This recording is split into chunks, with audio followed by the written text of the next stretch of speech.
यहाँ पे आ गए हैं। क्वेश्चन देखिए, which hormone is responsible for the change notice in female at puberty.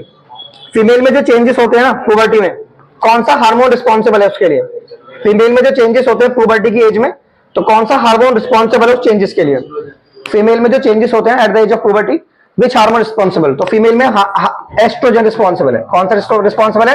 Oestrogen. So the right answer is estrogen. क्या आ रहा है उसके अंदर, इतना आ रहा है लिखा हुआ, तो ये क्या हो गया? एस्ट्रोजन। क्या हो गया? एस्ट्रोजन। डार्फिज्म किसकी वजह से होता है? डार्फिज्म ग्रोथ हार्मोन की वजह से। डार्फिज्म किस हार्मोन की कमी से होता है? ग्रोथ हार्मोन की कमी से। तो ग्रोथ हार्मोन की कमी से कौन सा होता है? डार्फिज्म। आपको बताया था मैंने ग्रोथ हार्मोन। ग्रोथ हार्मोन कहां से निकलते हैं? पिट्यूटरी ग्लैंड से। कहां से निकलते हैं? और कल मैंने बताया था ये वाली ग्लैंड सबसे छोटी ग्लैंड होती है, पिट्यूटरी ग्लैंड सबसे छोटी ग्लैंड होती है। और अगर यहां से ग्रोथ हार्मोन कम निकले तो डार्फिज्म, और ज्यादा निकले तो गिगैंटिज्म। ज्यादा निकले तो बच्चों गिगैंटिज्म, ज्यादा निकले तो गिगैंटिज्म। अगर ग्रोथ हार्मोन कम निकले तो डार्फिज्म। ग्रोथ हार्मोन, तो ग्रोथ हार्मोन कहां से निकलते हैं? पिट्यूटरी ग्लैंड से। सबसे छोटी ग्लैंड कौन सी है? Master gland. कौन सी है? Master gland. पिट्यूटरी ग्लैंड तो मास्टर ग्लैंड है, पिट्यूटरी ग्लैंड। ठीक है, सबसे छोटी ग्लैंड ना मास्टर ग्लैंड है। सबसे छोटा है, मतलब कोई छोटा इंसान कंट्रोल नहीं कर सकता क्या? तो सबसे छोटी ग्लैंड है और मास्टर ग्लैंड है पिट्यूटरी ग्लैंड। और इसका भी मास्टर होता है, मास्टर ऑफ मास्टर, वो हाइपोथैलेमस होता है। हाइपोथैलेमस इसको मैसेज भेजता है पिट्यूटरी ग्लैंड को भी ये कर। हाइपोथैलेमस इसका भी मास्टर होता है। ठीक है, पिट्यूटरी ग्लैंड की लोकेशन क्या होती है? ब्रेन में। ठीक है, नेक्स्ट देखो, ब्लड शुगर लेवल राइज किस हार्मोन की कमी से? किस हार्मोन की कमी से ब्लड शुगर लेवल राइज होता है? इंसुलिन। किसकी वजह से? इंसुलिन। बताओ इंसुलिन कहां से निकलता है? बोलो। हाँ, इंसुलिन कहां से निकलता है? जी हाँ, इंसुलिन निकलता है पैनक्रियाज से। इंसुलिन कहां से निकलता है? पैनक्रियाज की बीटा सेल से निकलता है। तो पैनक्रियाज लिख देना, बीटा सेल का देखना ऑप्शन में है तो बीटा सेल ला देना।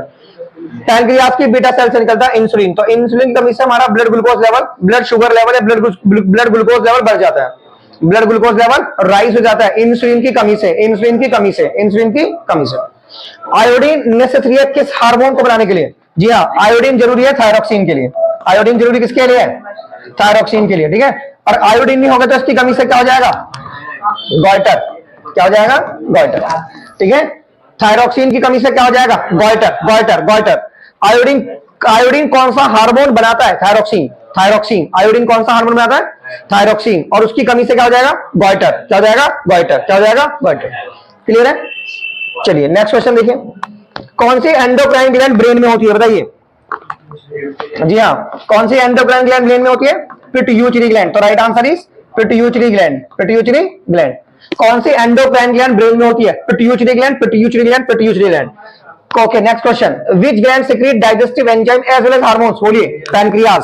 पैनक्रियाज एक ऐसी ग्लैंड है जो एंजाइम रिलीज करती है और हार्मोन्स भी। ये एक्सो भी है और एंडो भी है। आप पता ग्लैंड दो तरह की होती है, एक्सो एंडो, पता है ना? एक्सो क्या रिलीज करती है? एंजाइम। और एंडोक्राइन ग्लैंड हार्मोन्स। देखो जैसे सुनो ना, जैसे ये लिखा मैंने एंडोक्राइन ग्लैंड लिखा मैं लिखा एंडोक्राइन ग्लैंड। एंडो तो यहां से ऐसे बोलो ना एनडी। एनडी माने इसमें डक्ट नहीं होती, नॉट डक्ट। और जो नॉट डक्ट वाली होती है ना, देखो सुनो हिंदी से बदल लो, हिंदी से, कि नॉट डक्ट वाली हार्मोन रिलीज करती है। तो जिसमें डक्ट नहीं होती ना वो क्या रिलीज करती है? हार्मोन। और जिसमें डक्ट होती है वो क्या रिलीज करती है? एंजाइम्स। वो क्या रिलीज करती है? एंजाइम्स। ठीक है, तो जिसमें डक्ट होती है वो क्या रिलीज करती है? एंजाइम्स। यानी एक्सोक्राइन ग्लैंड में डक्ट होती है तो वो क्या रिलीज करती है? एंजाइम्स। ठीक है बेटा, आप ऊपर। अब अगला क्वेश्चन देखो, ऐसी एंडोक्राइन ग्लैंड बताओ जो किडनी में होती है। कौन सी होती है? Adrenal gland. किडनी में कौन सी ग्लैंड होती है? Adrenal gland. किडनी में कौन सी ग्लैंड होती है? Adrenal gland. ठीक है, तो एड्रीनल ग्लैंड हमारी किडनी में होती है। ठीक है, और यहां से कौन सा हार्मोन निकलता है? बताओ, एड्रीनल ग्लैंड से कौन सा हार्मोन निकलता है? बोलो। जी हाँ, थोड़ा याद रखना, adrenal gland. Adrenal, renal word का मतलब किडनी से ही होता है। Adrenal gland. ठीक है, एड्रीनल ग्लैंड। बोलो कौन सी ग्लैंड है ये? Adrenal gland, adrenal gland. तो कहां पे लोकेशन है इसकी? किडनी, अबव किडनी, किडनी के ऊपर होती है। लोकेशन तो ये होगी अबव किडनी। ठीक है, और हार्मोन थोड़ा याद रखो, स्ट्रेस हार्मोन। कौन सा हार्मोन? स्ट्रेस हार्मोन भी बोलते हैं उसे। ठीक है, इमरजेंसी हार्मोन भी बोलते हैं उसे। क्या बोलते हैं उसे? Emergency hormone. स्ट्रेस हार्मोन भी उसको ही बोलते हैं, इमरजेंसी भी उसको बोलते हैं। फाइट एंड फ्लाइट भी कहते हैं उसको। फाइट हार्मोन, फ्लाइट हार्मोन, सब उसको कहते हैं। फाइट एंड फ्लाइट हार्मोन कौन है वो? कौन सा हार्मोन है वो? एड्रीनलाइन। एड्रीनलाइन ये वाला हार्मोन है। ये निकलता है एड्रिनल ग्लैंड से। किससे? एड्रिनल ग्लैंड से। और इसको fight hormone, flight hormone, stress hormone, emergency hormone सब कहते हैं इसको, क्योंकि जब हमें बहुत तगड़ा स्ट्रेस होता है तब ये हार्मोन निकलता है, एड्रिनलाइन। एड्रिनलाइन जिसे क्या कहते हैं हम? Stress hormone. क्या कहते हैं इसे हम? तो इमरजेंसी सिचुएशन में प्रिपेयर करता है वाला हार्मोन हमें। ओके बच्चों, कौन सी ग्लैंड है हमारी? Which endocrine gland is present in male but not in female? कौन सी बताइए? हाँ जी, कौन सी ग्लैंड है ऐसी? बोलो, कौन सी ग्लैंड है? टेस्टिस। तो बच्चों टेस्टिस है वो ग्लैंड जो मेल में होती है, फीमेल में नहीं होती। उल्टा ही पूछ सकता है, कैसे एंडोक्राइन ग्लैंड है जो फीमेल में होती है? Ovary, ovary, ovary. तो टेस्टिस से पता है ना कौन सा हार्मोन निकलते हैं? Testosterone, testosterone. दूसरा एंड्रोजन, टेस्टोस्टेरोन और एंड्रोजन। ये दोनों हार्मोन कहां से निकलते हैं? टेस्टिस से। टेस्टिस लोकेटेड कहां पे होती है? अरे यही सब लिखना है आपको, मतलब आपको तो आंसर टेस्टिस लिख देना। मैं आपको और भी नॉलेज दे रहा हूं आपको टेस्टिस के बारे में, तब ये सब लिख दो आप। बात समझ रहे हो? आपको जितना पूछा उतना लिखिए। Which endocrine gland is present in male but not in female? Answer होगा टेस्टिस, खत्म बात। ठीक है, हाँ बस इतना समझ लिख देना। पर मैं आपको बता रहा हूँ और भी क्वेश्चन कैसे पूछ सकते हैं। तो टेस्टिस से निकलने वाले हार्मोन कौन से होते हैं? हाँ, लोकेटेड कहां पे होती है ये? तो बोलो, इन स्क्रोटम। ठीक है, located in scrotum, outside, outside the abdominal cavity, outside the abdominal cavity, outside the abdominal cavity. Abdominal cavity के बाहर लोकेटेड होती है। ठीक है, स्क्रोटम में होती है, आउटसाइड द एब्डोमिनल कैविटी। और इनका टेम्परेचर बॉडी के टेम्परेचर से 2 डिग्री कम होता है, ताकि ये स्पर्म बना सके और मेल सेक्स हार्मोन बना सके। क्या बना सके? Sperm and male sex hormone. They can ask you the question why the temperature of testis are lower than the normal body temperature. ठीक है, टेस्टिस का टेम्परेचर नॉर्मल बॉडी टेम्परेचर से कम क्यों होता है? So that they can form the sperm, they can form the sperm, they can form the sperm and they can form the male sex hormones. Male sex, तो male sex hormone कौन कौन से होते हैं? टेस्टोस्टेरोन, एंड्रोजन, टेस्टोस्टेरोन और androgen. और female sex hormone estrogen and progesterone, estrogen and progesterone, estrogen and progesterone. कर लोगे सारे क्वेश्चन? चलिए नेक्स्ट क्वेश्चन देखिए। Draw the structure of neuron and explain its function. ठीक है, पहले है ना draw the structure of neuron. Neuron का स्ट्रक्चर तो रफली तो आप बनाना है अच्छा से स्ट्रक्चर। ठीक है, मैं रफली बना दूं आपको। जैसे ये आपको ऐसे बनाना है ना, ये आपको ऐसे डेंड्राइट से बना देने। क्या बना देने? ऐसे डेंड्राइट। तो मेरी ड्राइंग खराब है। तो ये हमारा क्या हो गया? एक्सॉन। क्या हो गया हमारा? एक्सॉन। और ये क्या होगी? Nerve ending. क्या हो गई? ये नर्व एंडिंग। तो ये क्या हो गया हमारा? ये एक्सॉन हो गया। क्या हो गया? एक्सॉन। अब ये एक्सॉन किस प्रोटीन का बना? प्रोटीन को क्या कहते हैं? Myelin sheath. माइलिन शीथ क्या कहते हैं उसे? Myelin sheath. Myelin sheath. ये माइलिन का स्पेलिंग मुझे गलत लग रहा है। माई एम पहले लिखो ऐसे, माई फिर लिखो लीन। Myelin sheath, myelin sheath. ये एक्सॉन इस प्रोटीन का बना हुआ है। ये क्या होती है? डेंड्राइट्स। ये क्या होता है? डेंड्राइट्स। ठीक है, मैंने क्या बताया था? इंफॉर्मेशन यहाँ पे आती है। और यहाँ पे कौन सा सिग्नल में कन्वर्ट होता है? जी हाँ, यहाँ पे केमिकल सिग्नल इलेक्ट्रिकल सिग्नल में कन्वर्ट होता है। ध्यान रखना, chemical signal get converted, chemical signal become electrical signal, chemical signal become electrical signal, chemical signal become electrical signal. ठीक है, यहाँ पर डेंड्राइट पे ये हमारे पास है न्यूक्लियस। और ये क्या हमारी? Cell body. ये क्या हमारी? ये होगी सेल बॉडी। और ये बीच में क्या हो गया? न्यूक्लियस। बीच में क्या हो गया? न्यूक्लियस। देखो ये जो केमिकल सिग्नल यहाँ पे आता है वो क्या बन जाता है? फिर इलेक्ट्रिकल सिग्नल। क्या बन जाता है वो? ये एक इलेक्ट्रिकल सिग्नल बन जाता है ऐसे। और ये इलेक्ट्रिकल सिग्नल आगे जाता है और यहाँ पर इसे क्या कहते हैं? एक्सॉन टर्मिनल, एक्सॉन या एक्सोनल एंड। क्या कहते हैं इसे हम? Axonal and. ठीक है, एक्सोनल एंड पे क्या होता है? एक्सोनल एंड पे जो इलेक्ट्रिकल सिग्नल है वो वापस क्या बन जाता है? हाँ जी, इलेक्ट्रिकल सिग्नल वापस क्या बन जाता है हमारा? Chemical signal. इलेक्ट्रिकल सिग्नल वापस क्या बन जाता है हमारा? Chemical signal. और दूसरे और न्यूरॉन को मिल जाता है थ्रो साइनेप्स से गुजरकर, साइनेप्स से गुजरकर। यहां बीच में पड़ेगा साइनेप्स और दूसरे न्यूरॉन्स को मिल जाएगा ऐसे ऐसे। ठीक है, किसको मिल जाएगा? दूसरे साइनेप्स से होता हुआ दूसरे न्यूरॉन्स को वो मिल जाएगा वो सिग्नल। तो साइनेप्स दो न्यूरॉन को जोड़ने वाली चीज है। जंक्शन जहां पे दो न्यूरॉन्स मीट करते हैं उन्हें क्या कहते हैं? साइनेप्स। तो synapse is a junction where two neurons meet, synapse is a junction where two neurons meet. तो बिल्कुल ध्यान रखिए कि एक्सोनल एंड पे आके क्या होता है? एक्सोनल एंड पे आके इलेक्ट्रिकल सिग्नल वापस केमिकल सिग्नल में बनके केमिकल सिग्नल में कन्वर्ट होके उसके साइनेप्स के थ्रू डेंड्राइट की टिप पे फिर से पहुंच जाता है।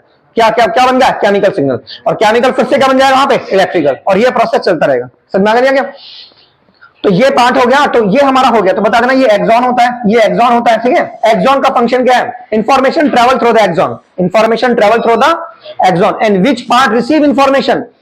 डेंड्राइट। डेंड्राइट लिखना, डेंड्राइट डाल के the part of neuron which receive information. ठीक है, एक्सॉन डाल के axon through information travel through axon. Nerve ending पे क्या लिखोगे आप? At nerve ending, electrical signal gets converted into chemical signal. At nerve ending, electrical signal gets converted into chemical signal. लिख दोगे? At nerve ending, electrical signal gets converted into chemical signal, ठीक है. At the tip of dendrite, chemical signal gets converted into electrical signal. What is the structure and functional unit of nervous system? Neurons, ठीक है. ये nervous system की structure और function unit है. कौन है? न्यूरॉन. कौन है? न्यूरॉन. कौन है? न्यूरॉन. कौन है? न्यूरॉन. तो ये हो गया बच्चों सेल बॉडी. ये सारा सेल बॉडी है. ये न्यूक्लियस है, ये डेंड्राइट है, ये एक्सॉन है, ये माइलिन शीथ है और ये नर्व एंडिंग है. क्या है? Nerve ending. Now you can do this. ठीक है. Next question, what are the major part of the brain? Mention the function of different part. Brain के मेजर पार्ट कौन कौन से हैं? बोलिए बच्चों. ब्रेन के मेजर पार्ट कौन कौन से हैं बच्चों? ब्रेन के मेजर पार्ट कुछ ऐसे हैं, जैसे थोड़ा सा ऐसे बना देना, समझा रहा हूं. ठीक है. तो दैट इज ये फोर ब्रेन हो गया. क्या हो गया? Fore brain. ये हो गया आपका मिड ब्रेन और ये आपका हिंड ब्रेन. क्या हो गया आपका? Hind brain. ठीक है. तो हिंड ब्रेन के कौन कौन से पार्ट होते हैं? ये होता है पॉन्स, ये होता है cerebellum. Pons, cerebellum and medulla oblongata. Pons, cerebellum and medulla oblongata. Medulla oblongata. ठीक है. मिड ब्रेन का फर्दर कोई पार्ट नहीं होता है. ठीक है. समझ में आ गया नहीं आ गया? तो ये fore brain, mid brain, hind brain और हिंड ब्रेन के पॉन्स, सेरिबेलम, मेडुला ऑब्लिगेटा. और कल मैंने तुम्हें मेडुला के फंक्शन बताए थे. मैंने आपको बताए थे, याद है? मेडुला के फंक्शन क्या? HB की पेंसिल सबसे, हाँ, HB की पेंसिल सबसे अच्छी है. ठीक है. मतलब H माने हार्ट बीट. H माने हार्ट बीट को कौन कंट्रोल करेगा? मेडुला. B माने ब्लड प्रेशर. B माने ब्लड प्रेशर. B माने ब्लड प्रेशर. B माने ब्रीथिंग. B माने ब्रीथिंग. B माने ब्रीथिंग. ठीक है. ओके. S माने स्वॉलिंग. स्वॉलिंग माने निगलना किसी चीज को. ठीक है. स्नीजिंग. SNEEZING coughing.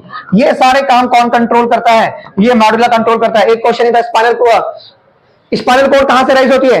मेडुला से. कहां से? मेडुला से. स्पाइनल कोड कहां से राइज होती है? मेडुला से. ठीक है बच्चों. तो मेडुला का काम है HB की पेंसिल सबसे ऊपर. HB की पेंसिल सबसे अच्छी. ठीक है. Heart beat, blood pressure, breathing. देखो सुनो, जो हिंड ब्रेन में है ना, हिंड ब्रेन में आई आ रहा है. देखो बात पकड़ो. हिंड ब्रेन में आई आ रहा है ना, आई से पकड़ना. सारे इनवॉलंटरी एक्शन ये हिंड ब्रेन कंट्रोल करता है. सारे आई से पकड़ लो. सारे इनवॉलंटरी एक्शन कौन कंट्रोल करता है? Hind brain. Hind brain, hind brain. ठीक है. और देखो सेरिबेलम, बैलम में भी आ रहा है. तो बी माने होता है balance and posture of the body. ठीक है. तो बॉडी के बैलेंस को और पोस्चर को वो कौन कंट्रोल करता है? सेरिबेलम. कौन कंट्रोल करता है? सेरिबेलम. तो जो हिंड ब्रेन है, हिंड ब्रेन का ये वाला जो पार्ट है, मेडुला किसको कंट्रोल करता है? इनवॉलंटरी एक्शंस को. किसको? इनवॉलंटरी एक्शंस को. एंड पॉन्स, पॉन्स रेगुलेट करता है रेस्पिरेशन को. Pons helps in regulating the respiration. Helps in regulating the respiration. तो रेस्पिरेशन को कौन कंट्रोल करता है? पॉन्स. और मेडुला और cerebellum posture and the balance of the body. Posture and balance of the body. Posture and balance of the body. ठीक है. Posture and balance of the body. Posture and balance of the body. समझ में आ गया ना क्या? और fore brain क्या है? सबसे बड़ा पार्ट है thinking part of the brain. Thinking part of the brain कौन सा है? Fore brain. तो फोर ब्रेन है हमारा thinking part of the brain. ठीक है. इसमें रीजन्स होते हैं, इसमें ऐसी जगह होती है जो इंपल्सेस को रिसीव करते हैं रिसेप्टर से. किससे? रिसेप्टर से इंपल्सेस को रिसीव करना, फिर उनको रिस्पांस देना. क्या देना उनको? रिस्पांस. तो थिंकिंग पार्ट है फोर ब्रेन. और मिड ब्रेन मतलब देखने और सुनने की जो प्रक्रिया है वो कंट्रोल करता है हमारा मिड ब्रेन. कौन कंट्रोल करता है? हमारा मिड ब्रेन. तो देखने और सुनने का जो सारा काम है कौन कंट्रोल करता है? हमारा मिड ब्रेन कंट्रोल करता है. कौन कंट्रोल करता है? हमारा मिड ब्रेन. समझ आ गया? तो सेरिबेलम क्या करता है बताइए? Balancing the posture. जैसे आप उठ के कोई चीज, मतलब कोई चीज जमीन पे से उठा रहे हो, तो कौन सा पार्ट है? सेरिबेलम. सेरिबेलम. थिंकिंग. सर ने क्वेश्चन पूछा कौन से पार्ट ने जवाब दिया? सेरिब्रम ने. सेरिब्रम. फोर ब्रेन का जो पार्ट है सेरिब्रम होता है, सबसे बड़ा पार्ट. सेरिब्रम. सेरिब्रम. सेरिब्रम. ये फोर ब्रेन का पार्ट होता है सेरिब्रम. और सेरिबेलम होता है हिंड ब्रेन का. सेरिबेलम किसका होता है? हिंड ब्रेन का. ब्रेन जिस बॉक्स के अंदर है उसे क्या कहते हैं? इस बॉक्स है ब्रेन. मान लो इस बॉक्स के अंदर से क्या कहते हैं? क्रेनियम. क्या कहते हैं इस बॉक्स को? क्रेनियम. और ब्रेन जिन तीन मेम्ब्रेन से सराउंडेड है उन्हें क्या कहते हैं? मेनिंजेस. क्या कहते हैं उन्हें हम? मेनिंजेस. क्या कहते हैं उन्हें हम? मेनिंजेस. MENINGS. मेनिंजेस. ब्रेन जिस बक्से में होता है उस बक्से को कहते हैं क्रेनियम. तीन मेम्ब्रेन, उन मेम्ब्रेन कहते हैं मेनिंजेस. और ब्रेन के अंदर एक फ्लूइड भरा होता है. क्या भरा होता है? फ्लूइड. इस बक्से में जैसे ब्रेन है, यहाँ पे एक फ्लूइड भरा हुआ है, उसे कहते हैं सेरिब्रोस्पाइनल फ्लूइड. क्या कहते हैं उसे? सेरिब्रो. क्या कहते हैं उसे? सैरी. सैरी लिख दो, फिर लिख दो ब्रो. सेरिब्रो, फिर लिख दो स्पाइनल, फिर लिख दो फ्लूइड. Cerebrospinal fluid. सेरिब्रोस्पाइनल. इसमें सेरिब्रोस्पाइनल फ्लूइड होता है जो एक तरह का शॉक एब्जॉर्बर है. क्या है? Shock absorber. प्रिवेंट करता है ब्रेन को from any mechanical shock. Prevent माने बचाना, रोकना. ब्रेन को किससे? From any mechanical shock, injury से बचाना ब्रेन को. तो ये कौन बचाता है? ये CSF बचाता है. ये सेरिब्रोस्पाइनल फ्लूइड है. Cerebrospinal fluid. ठीक है. तो सबसे बड़ा पार्ट कौन सा है? Fore brain. थिंकिंग पार्ट कौन सा है? Fore brain. ठीक है. फोर ब्रेन थिंकिंग पार्ट है. बोलो ठीक है। और मिड ब्रेन देखने और सुनने का, ठीक है। और hind brain, pons, cerebellum and medulla. Cerebellum involuntary action, cerebellum involuntary, sorry medulla, medulla involuntary actions, medulla involuntary actions को कंट्रोल करना, इनवॉलंटरी एक्शंस को कंट्रोल करना। ये किसका काम है? मेडुला का। किसका काम है? मेडुला का। ओके नेक्स्ट क्वेश्चन देखिए बच्चों, ये वाला थोड़ा बाद में करेंगे, ये वाला देखो पहले। मेंशन वन फंक्शन, इन सबके फंक्शन लिख दीजिए। थायरोक्सिन का फंक्शन क्या है? थायरोक्सिन कंट्रोल करता है प्रोटीन को, ठीक है, प्रोटीन को एंड फैट को एंड कार्बोहाइड्रेट को। प्रोटीन, फैट एंड कार्बोहाइड्रेट किसको कंट्रोल करता है? ये प्रोटीन को, फैट को एंड कार्बोहाइड्रेट को। किसको बच्चों? Protein, fat and carbohydrate. Protein, fat and carbohydrate की मेटाबॉलिज्म को कंट्रोल करना, ये इसका काम है थायरोक्सिन का। लिख देना, इसकी कमी से क्या हो जाएगा? गॉइटर। इसकी कमी से क्या हो जाएगा? गॉइटर। इंसुलिन क्या करता है? इंसुलिन रेगुलेट करता है ब्लड शुगर लेवल को। किसको रेगुलेट करता है? ब्लड शुगर लेवल को। इसकी कमी से क्या हो जाएगी? डायबिटीज। एड्रिनल क्या करता है? Adrenaline, it prepare us for emergency situation. ये हमको तैयार करता है किसके लिए? इमरजेंसी सिचुएशन के लिए। किसके लिए? इमरजेंसी सिचुएशन के लिए। ग्रोथ हार्मोन, ग्रोथ हार्मोन हमारी वृद्धि करवाते हैं। It is responsible for the growth of a body. इसकी कमी से डार्फिज्म हो जाएगा और ज्यादा से गिगांटिज्म, ज्यादा से गिगांटिज्म। Testosterone, testosterone secondary sexual character develop करता है मेल के अंदर, ठीक है। सेकेंडरी सेक्सुअल कैरेक्टर जो हमारे रिप्रोडक्टिव ऑर्गन्स है उनकी ग्रोथ करवाता है testosterone. Responsible for the growth of our reproductive organs, ठीक है। And it also responsible for the development of the secondary sexual character in the males, ठीक है। तो मेल में सेकेंडरी सेक्सुअल कैरेक्टर की डेवलपमेंट करता है टेस्टोस्टेरोन। समझ में आ गया? कर लोगे? बोलो। ये प्लांट हार्मोन का निपटा लो जल्दी से। हमें वेरियस प्लांट हार्मोन लिखने कल सिखाए थे ना आपको, कौन कौन से प्लांट हार्मोन होते हैं। सबसे पहले होता है ऑक्सीन, सबसे पहले याद रखे ऑक्सीन। या काम याद रखे इलोंगेशन ऑफ सेल। काम क्या है इसका? इलोंगेशन ऑफ सेल, सेल को बढ़ाना, ऑक्सीन का काम ये।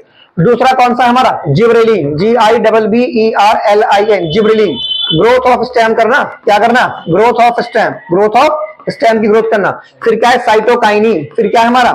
साइटोकाइनिन, सेल डिवीजन करना। क्या करना? सी से सी पकड़ लो, क्या करना? Cell division. सेल डिवीजन कौन करता है? साइटोकाइनिन। जी से एच, मतलब जी से जी, ग्रोथ, जी से जी। ग्रोथ ऑफ स्टेम कौन करता है? जिब्रेलिन। एलोंगेशन ऑफ सेल करता है ऑक्सीन, ठीक है। क्या करता है? ऑक्सीन। कौन बचा? ABA, abscisic acid. कौन बचा? एब्सिसिक एसिड, है ना। ABA की फुल फॉर्म पूछ लेते हैं, एब्सिसिक एसिड। सारे उल्टे काम करता है ना, नेगेटिव काम। इनहैबिट ग्रोथ, ग्रोथ को रोकता है ना, इनहैबिट ग्रोथ, ठीक है। प्रमोट एजिंग, बुढ़ापा लाना। Inhabit growth, promote ageing, promote ageing. Falling of leaves करना, पत्तियों को गिरा देना। Falling of leaves, falling of leaves करना, ठीक है। विल्टिंग ऑफ लीव्स भी कह सकते हैं, falling of leaves and wilting of leaves, ठीक है। तो ये सब काम करना, ये सब काम करता है हमारा एब्सिसिक एसिड। ये सारे नेगेटिव काम। ABA की फुल फॉर्म पूछते हैं, एब्सिसिक एसिड है, एब्सिसिक। एक और हार्मोन होता है इथाइलिन। कौन सा होता है? इथाइलिन, ठीक है। ये artificial refining of fruits, fruits को आर्टिफिशियल तरीके से पकाने में हेल्प करता है। In the artificial refining of fruit, in the artificial refining of fruit, in artificial refining of fruit में हेल्प करता है। आर्टिफिशियल रिफाइनिंग ऑफ फ्रूट में हेल्प करता है कौन? इथाइलिन। कौन? इथाइलिन। फलों को आर्टिफिशियल तरीके से पकाने में हेल्प करती है गैस, इथाइलिन होती है। क्या होती है? इथाइलिन। तो ऑक्सीन क्या करता है? इलोगेशन ऑफ सेल। साइटोकाइनिन क्या करता है? Division of cell. जिब्रेलिन क्या करता है? Growth of stem. Abscisic acid क्या करता है? Inhibit growth. Promote the ageing, ये बुढ़ापा लाना। Inhibit growth, falling of leaf, wilting of leaves, है ना। और क्या करता है? Promote seed dormancy, seed dormancy को प्रमोट करता है। एब्सिसिक एसिड क्या करता है? Promote seed dormancy, promote seed dormancy. Seed dormancy समझते हो? मतलब सीड के ना पकने की कंडीशन को बढ़ावा देना। ये नहीं चाहता कि सीड पके, सीड डोरमेंसी को प्रमोट करना। ये काम है किसका? एब्सिसिक एसिड का। किसका काम है ये? एब्सिसिक एसिड का ही काम है, ठीक है बच्चों। कर लोगे? चलो।